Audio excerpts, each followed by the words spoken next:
C'était ça, la petite ligne mystérieuse. C'était l'enregistrement du signal envoyé par cet émetteur qui fonctionnait selon toute logique depuis plus de 900 000 ans. C'était trop énorme à avaler. Ça dépassait l'histoire et la préhistoire. Ça démolissait tous les credos scientifiques. Ce n'était plus à l'échelle de ce que ces hommes savaient. Le seul qui accepta l'événement avec placidité, c'était évidemment Briveau. Le seul qui fut né et eût été élevé à la campagne. Les autres dans la ville avaient grandi au milieu du provisoire, de l'éphémère, de ce qui se construit, brûle, s'écroule, change, se détruit. Lui, au voisinage des roches alpines, avait appris à compter grand et à envisager la durée. « Ils vont tous nous prendre pour des fous !» dit Gray. Il appela la base par radio et demanda l'hélicoptère pour ramener le groupe d'urgence. Mais il avait oublié la rougeole. Le dernier pilote disponible venait de se coucher. « Il y a André qui va mieux, dit le radio de la base. Dans 3 ou 4 jours, on pourra vous l'envoyer. Mais pourquoi voulez-vous rentrer? Qu'est-ce qui se passe? Il y a le feu à la banquise. Gray coupa. Cette plaisanterie stupide avait un peu trop servi.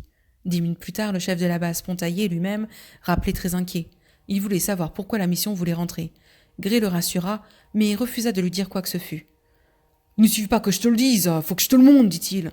Sans quoi tu penseras que nous sommes tous tombés sur la tête. Envoie nous chercher dès que tu pourras. » Et il raccrocha. Quand l'hélicoptère arriva au point 612, 5 jours plus tard, Pontaillé était dedans et fut le premier à sauter à terre. Les hommes de Gray avaient passé ces 5 jours-là dans une excitation et une joie croissantes. Fini la stupeur due au premier choc.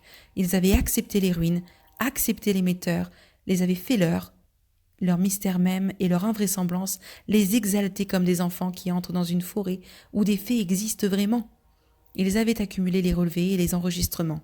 Bernard, sur les coordonnées fournies par les appareils, travaillait une sorte de plan cavalier, plein de manques et de parties blanches, mais qui prenait déjà l'allure d'un paysage fantastique, minéral désert, brisé, inconnu mais humain.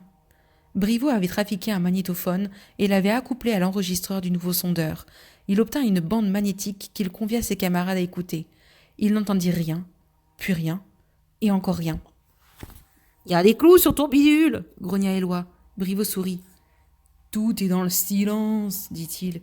Vous ne pouvez pas entendre les ultrasons, mais ils sont là, je vous le garantis. Hein. Pour les entendre, il faudra un réducteur de fréquence. Je n'en ai pas. Non, pas à la base, faudra aller à Paris. » Il faudra aller à Paris.